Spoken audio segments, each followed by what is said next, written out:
গরু কিনছি, আল্লাহ পাকের অশেষ রহমত, গরুটা কিনছি। বাট কত দিয়ে কিনছি এটা আসলে বলা ঠিক না, কারণ যেহেতু আল্লাহর নামে দিতে হবে, তো কত টাকা দিয়ে গরু কিনছি এটা বলা ঠিক না, এবং কাউকে জিজ্ঞেস করাটাও ঠিক না যে কত দিয়ে কিনলেন, ভাই জিতলাম হারলাম, এই জিনিসটা মনের ভিতরে রাখা ঠিক না।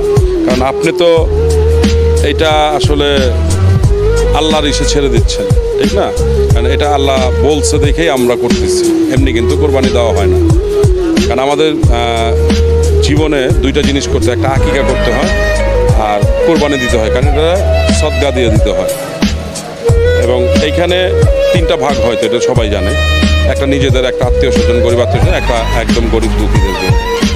কত দিয়ে কিনছে এটা বলার আমি চাই না, বলতে চাই না। আমি আমার মা বোন ভাইয়ের সাথে আমি সবসময় ঢাকা দিয়ে ঈদ করি, আমি গ্রামের বাড়ি যাই না। মার যুগ মামা মানে পাশা, উনি বাড়ি যাবে অনেকদিন পর, মাঝখানে গত ঈদে গেছিল, এই ঈদেও যাবে। দেখা করার তো সবারই ইচ্ছা থাকে, হয়তো সময়ের কারণে হয় না, কারণ কোরবানি ঈদ তো, কোরবানি ঈদে আসলে সবাই থাকে ব্যস্ত।